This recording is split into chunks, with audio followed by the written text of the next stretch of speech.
नमस्कार, आप देख रहे हैं न्यूज 18। मैं हूं आपके साथ मेनका चौधरी और इस बुलेटिन में खबरें उत्तराखंड से। उत्तराखंड वन विभाग घोटाले के मामले में देहरादून के ईडी दफ्तर में लक्ष्मी राणा से आज भी पूछताछ चल रही है। लक्ष्मी राणा कांग्रेस नेता और पूर्व वन मंत्री हरक सिंह रावत की करीबी है। मामला हरक सिंह रावत के वन मंत्री रहने के दौरान का है। सीबीआई की जांच में पता चला था कि 163 पेड़ों की कटाई के स्थान पर 6,903 पेड़ों को काट दिया गया था और इसी मामले में पिछले साल सीबीआई ने ईडी में केस दर्ज कराया था, जिसके बाद से जांच चल रही है, पूछताछ चल रही है।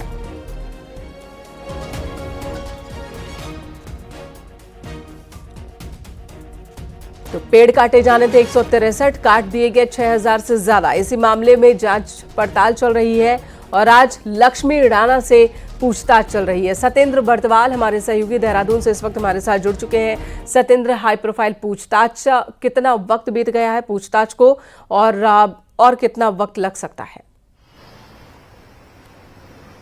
बिल्कुल मेनका, क्योंकि साल 2019 से 19 का ये पूरा मामला है, जब हरक सिंह रावत वन मंत्री हुआ करते थे भाजपा सरकार में, और उसी दौरान ये पाखरो रेंज में जो टाइगर सफारी से जुड़ा ये पूरा घपला एक हुआ था। उसी के दौरान जब पहले इसमें सीबीआई ने इसमें मुकदमा दर्ज किया, फिर ईडी ने इसमें मुकदमा दर्ज किया और ईडी ने इसी साल 2024 में फरवरी महीने में ईडी ने हरक सिंह रावत जो तत्कालीन वन मंत्री थे उनके करीब 16 जो उनके करीबी थे उन सभी उनके ठिकानों पर छापेमारी की थी। और उस छापेमारी के दौरान ईडी के सामने कई करोड़ों रुपए की नकदी और कई करोड़ों के ज्वेलरी और कई जो जमीनों के कागजात भी ईडी को सामने आए थे। तो उन्हीं कागजों और उन्हीं जो ज्वेलरी और जो पैसा ईडी को मिला है, उसी को लेकर ईडी ने जो हरक सिंह रावत के करीबी थे, चाहे लक्ष्मी राणा की बात करें, लक्ष्मी राणा जो उनकी करीबी मानी जाती है, उनके घर भी करोड़ों की नकदी और ज्वेलरी मिली थी, उसको लेकर ईडी लगातार पूछताछ करी। ये करीब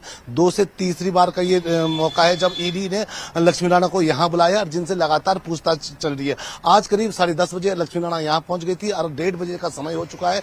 लक्ष्मी राणा से लगातार ईडी अभी भी पूछताछ कर रही है और जो उनके घर से जो ज्वेलरी मिली थी, करीब 50 लाख की ज्वेलरी बताई जा रही थी और कई जो दस्तावेज जो जमीनों से जुड़े बताए जा रहे थे, तो उनको लेकर अब ईडी लगातार इनसे पूछताछ कर रही है, जिस पर आज भी ईडी ने लक्ष्मी राणा को यहां बुलाया था। जी धन्यवाद सत्येंद्र, इस वक्त पूरी जानकारी देने के लिए।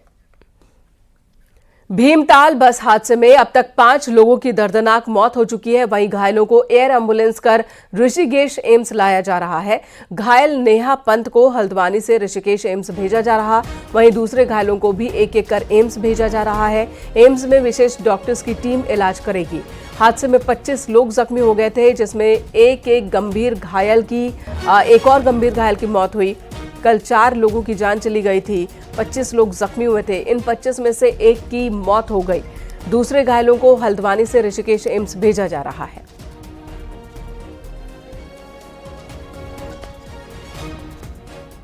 शैलेंद्र नेगी हमारे सहयोगी हल्द्वानी से इस वक्त हमारे साथ जुड़ चुके हैं। शैलेंद्र, जो एक और मौत हो गई है, बहुत ही दुखद है। इस मौत की वजह क्या बताई जा रही है? क्या ब्लीडिंग बहुत ज्यादा हो गई थी? क्या वजह रही? और बाकी जो गंभीर रूप से घायल हैं, क्या सभी को एम्स शिफ्ट किया जा रहा है या जो बहुत गंभीर घायल है उन्हें ही? देखिए, इस समय जो 25 घायल हैं वो सुशीला तिवारी हॉस्पिटल में एडमिट है और उनका इलाज चल रहा है। और जो गंभीर रूप से घायल हैं वो 6 जो घायल थे, यात्री थे, उसमें से एक की मौत हो गई है, जबकि 5 लोग अभी भी गंभीर रूप से घायल हैं, उनका इलाज चल रहा है। और इन्हें मल्टीपल फ्रैक्चर्स हैं और कई तरह की जो रिस्ट इंजरी हैं और इनके मल्टी ऑर्गन्स में चोटें लगी हुई हैं, जिसके कारण इनकी स्थिति जो है क्रिटिकल बनी हुई है। जिसमें से एक पेशेंट को तो सुबह ही जो है हेली एम्बुलेंस के जरिए एम्स ऋषिकेश ले जाया गया है। अभी दूसरे पेशेंट को, एक मनीष रावत नाम के पेशेंट हैं, उनको भी यहाँ से हेली एम्बुलेंस के जरिए थोड़ी देर बाद, तकरीबन आधे घंटे बाद, जो STS में भर्ती है, STS से उनको ऋषिकेश एम्स ले जाया जाएगा। हालांकि ऋषिकेश एम्स की जो ट्रॉमा के एक्सपर्ट्स कुछ डॉक्टर हैं वो यहाँ पर सुशीला तिवारी हॉस्पिटल में मौजूद हैं, लेकिन इसके बावजूद क्योंकि वो हायर सेंटर है, सुशीला तिवारी से भी ज्यादा अपग्रेडेड सेंटर है, वहाँ उनको रेफर किया जा रहा है और बाकी फैसिलिटीज ज्यादा होंगे, ये उम्मीद है और यही वजह है कि वहां पर भेजा जा रहा है जो गंभीर रूप से घायल है इन मरीजों को। धन्यवाद आपका शैलेंद्र, इस वक्त पूरी जानकारी देने के लिए। तो मृतकों की संख्या 4 से बढ़कर अब 5 हो गई है। बहुत दुखद है ये, जो गंभीर रूप से घायल है उन पर डॉक्टर्स का फोकस इस वक्त ज्यादा है।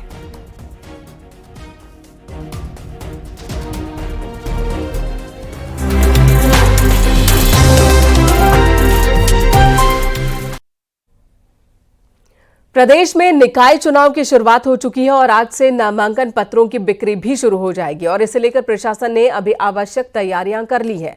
अगर देहरादून नगर निगम की बात की जाए तो यहां 100 वार्ड्स के लिए अलग अलग कमरे तैयार किए गए हैं जहां नामांकन की प्रक्रिया पूरी की जाएगी। आपको बता दें शुक्रवार से नॉमिनेशन की प्रक्रिया की शुरुआत हो जाएगी जो शनिवार तक चलेगी और इसके बाद 31 दिसंबर और 1 जनवरी को नामांकन पत्रों की जांच होगी। 2 जनवरी को नाम वापसी की अंतिम तारीख है।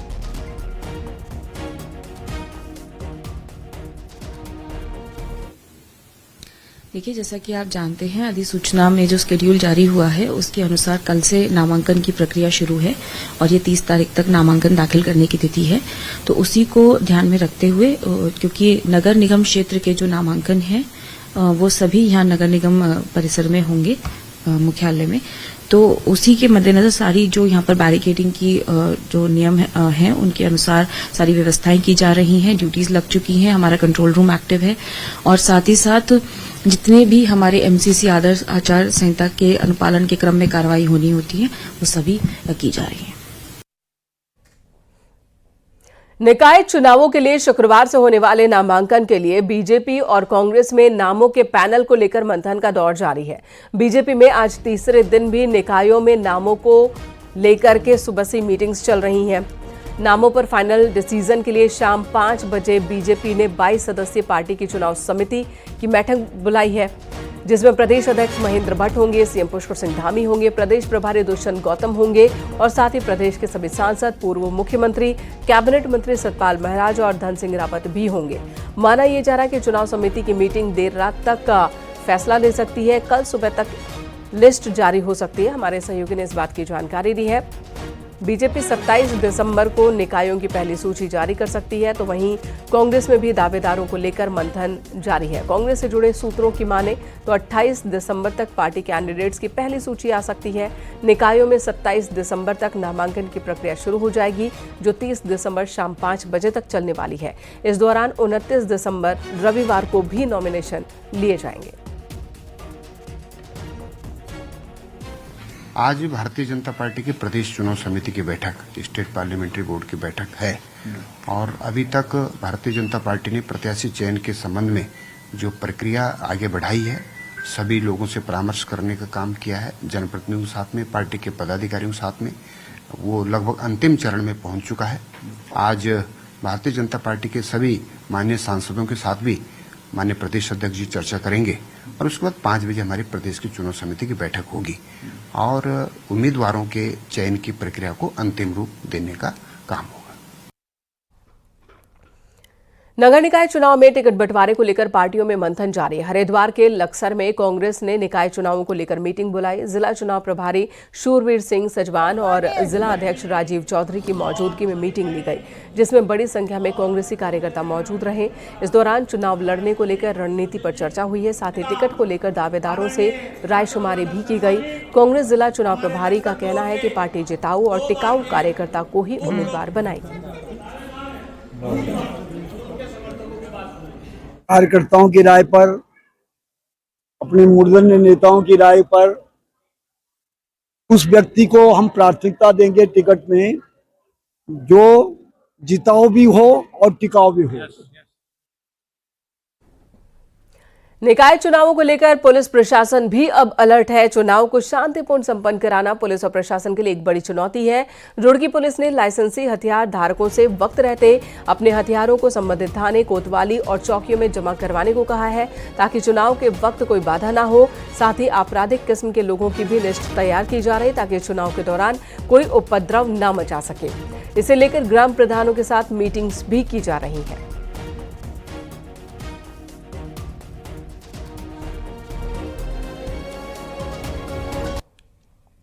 अल्मोड़ा नगर निगम बनने के बाद पहला मेयर ओबीसी बनेगा। बीजेपी को राज्य बनने के बाद कभी भी इस निकाय में कामयाबी नहीं मिली है, तो वहीं कांग्रेस फिर से जीत का दम भर रही है।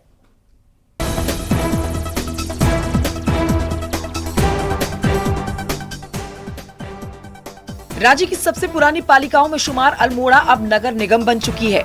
यहाँ पहली बार मेयर के लिए चुनाव होना है। अल्मोड़ा की सीट ओबीसी रिजर्व है। बीजेपी को भरोसा है कि पहली बार हो रहे चुनाव में मेयर उन्हीं का होगा। खुशी की बात है, इस बार अल्मोड़ा नगर निगम बन गया है और निश्चित रूप से हम इस चुनाव को जीतेंगे, क्योंकि हमारे पास दावेदार भी अच्छे दावेदार हैं और जैसे ही प्रत्याशी चयन होगा और हम इस सीट को निश्चित रूप से भारी मतों से जीतेंगे। बीजेपी नगर निगम जीतने का दावा कर रही है, जबकि कांग्रेस भी जीत का दम भर रही है। वहीं कांग्रेस निकाय आरक्षण को लेकर बीजेपी पर हमलावर भी है। कांग्रेस हर परिस्थिति में तैयार है चुनाव के लिए, और कांग्रेस ने इससे पहले जब महिला आरक्षण हुआ था तो उसकी भी पूरी तैयारी में थी, पूरी मजबूती से कांग्रेस चुनाव लड़ रही थी।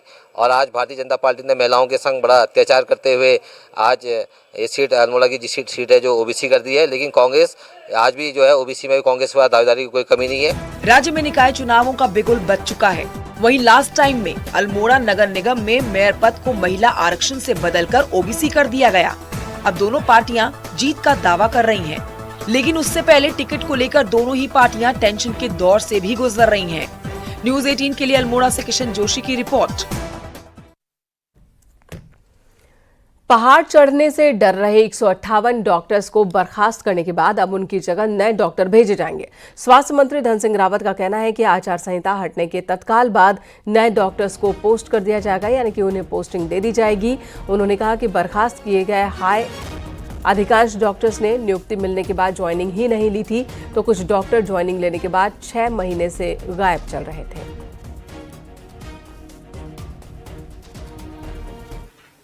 कई डॉक्टर ऐसे हैं जो कि बॉन्ड का भी उल्लंघन कर रहे थे, कई ऐसे भी हैं कि जो नियुक्ति के बाद दुर्गम नहीं जाना चाहते हैं, और नियुक्ति मिलने के बाद 6-6 महीने तक ज्वाइन नहीं कर पाए थे। तो ऐसे लगभग 158 डॉक्टरों के खिलाफ जो है सरकार ने कार्रवाई की है, और मुझे लगता है कि आम जनता में एक अच्छा मैसेज है कि अब उतने नए डॉक्टरों की नियुक्ति हो जाएगी। राज्य के सरकारी कर्मचारी अब सोशल मीडिया पर विवादित पोस्ट नहीं कर पाएंगे, और इसके लिए सरकार एक सोशल मीडिया पॉलिसी तैयार कर रही है। प्रमुख सचिव मुख्यमंत्री आर.के. सुधांशु ने कहा कि सरकारी सेवा में आचरण और अनुशासन जरूरी होता है। इसी को देखते हुए एक एसओपी तैयार की जा रही है। हाँ, इसमें चूंकि एक प्रॉपर एसओपी होने से ये फायदा होता है कि क्या करना है और क्या नहीं करना है, डूज और डोंट्स की स्थिति है। इसीलिए माननीय मुख्यमंत्री जी की अपेक्षा अनुसार एक कार्मिक विभाग इसमें एक ड्राफ्ट नीति बना रही है, अन्य राज्यों का भी उसमें परीक्षण करेगी और देखेगी कि किस तरह से इसमें सोशल मीडिया के लिए कार्मिकों द्वारा किस तरह से उसका इस्तेमाल किया जा सकता है। रुड़की के मंगलौर इलाके के दिगंबर जैन मंदिर में देर रात चोरों ने धावा बोला। चोरों ने मूर्ति पर चढ़े सोने के आभूषण, चांदी की थाल समेत लाखों के सामान पर हाथ साफ कर दिया। सूचना पर मौके पर पहुंची पुलिस और आसपास के सीसीटीवी कैमरे खंगालने शुरू किए। चोर मंदिर परिसर में लगे सीसीटीवी कैमरों की डीवीआर भी अपने साथ ले गए। घटनाक्रम ये है, और मॉर्निंग में जैसे पुलिस को सूचना मिली तो चीजें हमने फील्ड यूनिट, अपनी एफएसएल, ये सारी चीजें फील्ड पे बुलाई हैं। वो अपनी एविडेंस कलेक्ट कर रहे हैं। घटना पुलिस के लिए चैलेंज है, वर्कआउट करेंगे जल्दी इस पे काम। अभी अमाउंट एक्चुअली जो प्रबंधन समिति है वो एक बार सारी चीजें चेकलिस्ट करके हमको दे दें, उसके बाद अमाउंट में हम तब उसके बाद बात कर पाएंगे। हरिद्वार के एक रेस्टोरेंट का विदेशी बार बाला के ठुमकों वाला वीडियो वायरल हो रहा है। वीडियो में कम कपड़े पहने एक विदेशी महिला गाने पर थिरकती दिख रही है। सिडकुल इलाके के पेंटागन मॉल स्थित एक रेस्टोरेंट का ये वीडियो बताया जा रहा है। रेस्टोरेंट संचालक के पास विदेशी डांसर को लेकर डांस प्रोग्राम कराने की इजाजत है या नहीं, पुलिस इस मामले की जांच कर रही है। पुलिस का कहना है कि अगर नियम अनुसार कोई काम नहीं हुआ है तो फिर कार्रवाई की जाएगी। ये वीडियो संज्ञान में पुलिस के आया है कि यहाँ पे पेंटागन मॉल में बार के अंदर विदेशी बार बालाओं द्वारा डांस किया जा रहा है, जिसमें अश्लीलता के आरोप लग रहे हैं। इस संबंध में थाना प्रभारी को निर्देशित किया गया है कि वो संबंध में जांच करें। तो जांच में यदि कोई ऐसे आरोप सत्य पाए जाएंगे तो उनके विरुद्ध जो है वैधानिक कार्रवाई की जाएगी। नए साल के जश्न के लिए जहां होटल रिजॉर्ट तैयारी में जुटे हैं, तो वहीं नशे के सौदागर भी अपनी खपत को मार्केट में उतारने की तैयारी में है, जिसे लेकर प्रशासन भी अलर्ट है। पुलिस ने चौकसी बढ़ा दी है। ऋषिकेश के मुनि की रेती, तपोवन और लक्ष्मण झूला इलाके में चौकसी बढ़ा दी गई है। साथ ही लोगों से मदद की भी अपील की गई है। देखिए, पिछले 2-3 माह में हमने विशेष रूप से अभियान चलाकर काफ़ी बड़ी संख्या में ड्रग पेडलर्स से इनके विरुद्ध कार्रवाई की है। आगे भी अभियान हमारा निरंतर जारी रहेगा, लेकिन साथ ही इसमें जन सहयोग की भी अपेक्षा हमारी रहती है।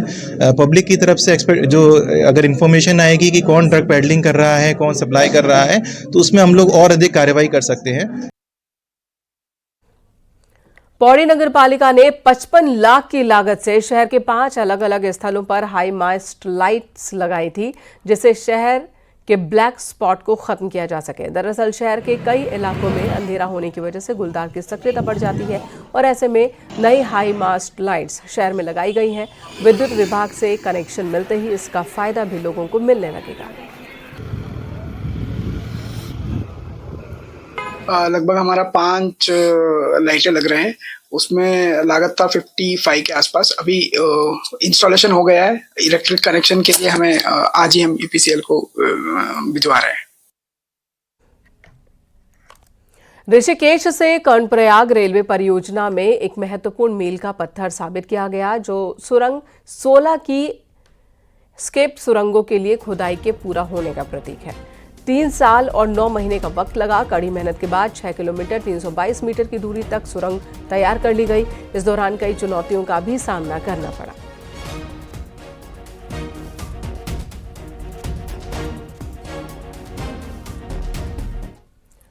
टिहरी में बुधवार देर शाम जौनसारी बाबर कर्मचारी मिलन महोत्सव का आयोजन हुआ, जिसमें जिले भर के जौनसारी समुदाय के अधिकारी और कर्मचारियों ने शिरकत की है। लोक सांस्कृतिक कार्यक्रमों का आयोजन किया गया। अपनी लोक संस्कृति को बचाने और आपसी मेलजोल बढ़ाने के लिए हर साल इस तरह के मिलन महोत्सव आयोजित किए जाते हैं।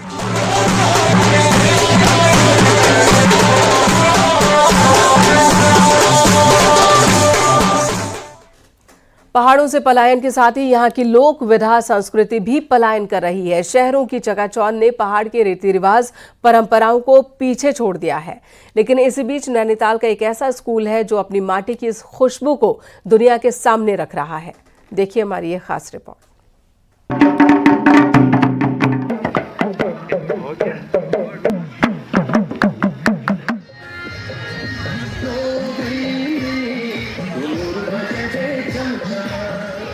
पहाड़ी वाद्य यंत्रों पर जादू बिखेर रहे ये हैं नैनीताल के स्कूली बच्चे। ढोल, दमाऊं, हुड़के, थाप हों या फिर जागर की गायन शैली, भारतीय शहीद सैनिक विद्यालय के छात्र इसको खूब रंग दे रहे हैं। पहाड़ की संस्कृति बचाने के प्रयास से स्कूल में शुरू हुए वाद्य यंत्रों की ये गूंज नैनीताल शहर के साथ साथ देश के दूसरे राज्यों में भी सुनाई देने लगी है। पहाड़ की संस्कृति की झलक झोड़ा, चांचरी, छपेली में भी ये हुनरबाज अव्वल हो रहे हैं, तो वहीं पेशेवर कलाकारों को भी टक्कर दे रहे हैं। हालांकि इसके पीछे स्कूल की मंशा पहाड़ का कल्चर बचाने की है।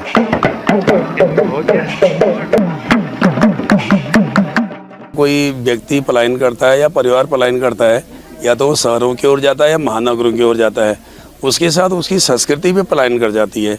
वो अपने जो स्थानीय जो है मेले होते हैं, झोड़ा चांचरी होते हैं या अन्य कार्यक्रम होते हैं, उन कार्यक्रमों को अकेला कोई परिवार या अकेला व्यक्ति शहरों में नहीं कर पाता। पलायन के साथ पहाड़ के लोक संगीत और लोक परंपराएं खत्म हो रही हैं, तो 24 दिसंबर के दिन को उत्तराखंड में लोक संस्कृति दिवस के तौर पर मनाया जाने लगा है।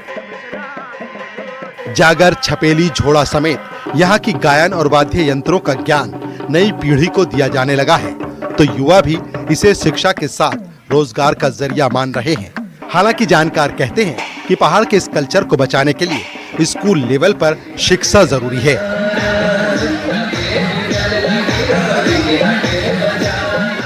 सर, जो हमारी जो कल्चर की ढोल, दमाऊ, हुड़का, ये चीज़ें हैं सर, हमारी कुमाऊं की पहले से चलते आ रही है। कुमाऊं गढ़वाल में सर, इसमें हमारी देवी देवता भी पूजे जाते हैं, और सर ये ऐसी चीज़ है सर जो अब विलुप्त तो होते जा रही है सर। इसको लोग बहुत कम चीज़ें कर रहे हैं, हर जगह बंद होते जा रही हैं। कल्चर में जो हमारे जो 30 त्योहार होते हैं, ये भी हमारे कल्चर है। जैसे फूलदई है, घुघुतिया है, हरेला है, ये हमारे जो उत्तराखंड के जो त्योहार हैं, ये भी हमारे कल्चर में आते हैं। इसको भी बचाने के लिए सरकार ने इसकी पहल करनी चाहिए, और स्कूल को जो भी उनसे हो सकता है फंड दें, और जिससे हमारा कल्चर बचा रहे। वार त्योहार में सोशल साइट्स पर अपनी माटी की याद तो सभी को आती रहती है, लेकिन पहाड़ के रीति रिवाज, परंपराओं और लोक संस्कृति को बचाने के लिए ऐसे ही प्रयास करने होंगे, तभी लोक संस्कृति दिवस जैसे दिनों का महत्व बना रहेगा। न्यूज 18 के लिए नैनीताल से वीरेंद्र बिष्ट की रिपोर्ट।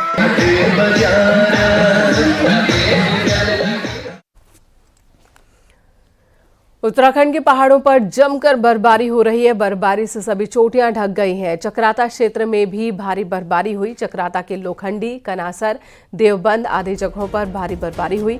बर्फबारी की वजह से कई जगहों पर नेशनल हाईवे भी बाधित हुआ है। 707A भी बाधित हुआ। लोखंडी के आसपास मोटी परत जमने की वजह से वाहन फंस गए। नेशनल हाईवे को खोलने के लिए नेशनल हाईवे की टीम लगातार जेसीबी मशीनों के जरिए कोशिश में जुटी है। लंबे समय से अच्छी बारिश और बर्फबारी का इंतजार कर रहे किसान, बागवान सभी खुश हैं। बर्फबारी को लेकर उन्हें उम्मीद है कि अच्छी फसल और फलों का अच्छा उत्पादन होगा। ऐसे में किसान अपनी खुशी रोक नहीं पाए और झूमते भी नजर आए। वहीं क्रिसमस के बाद अब न्यू ईयर को लेकर चक्राता में ज्यादातर होटल्स पैक्ड हैं। इस वजह से पर्यटन कारोबार से जुड़े लोग भी खुश हैं।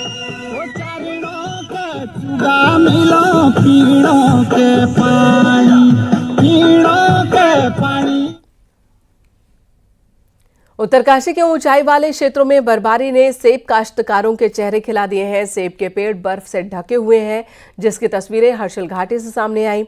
हर तरफ बर्फ ही बर्फ दिखाई दे रही है। वहीं कई ग्रामीण भी नजर आ रहे हैं। रास्ते में बर्फ को पार करते हुए सेब की फसल के लिए ये बर्फबारी लाभदायक मानी जाती है।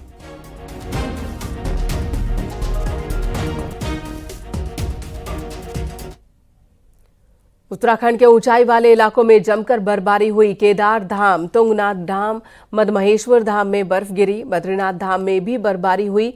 बर्फबारी से बद्रीनाथ धाम में इस समय चारों तरफ बर्फ ही बर्फ जमा हो चुकी है। धाम में कल देर रात तक 1 से 1.5 फीट तक बर्फ जम गई और आज मौसम साफ होने के बाद की तस्वीर इस वक्त आप देख रहे हैं। बिल्कुल चांदी सा चमकता हुआ पूरा धाम नजर आ रहा है। बद्रपुरी काफी सुंदर दिख रही है। वहीं बर्फबारी के बाद निचले इलाकों में शीतलहर का प्रकोप बढ़ गया है, जो लोगों के लिए परेशानी का सबब बन रहा है।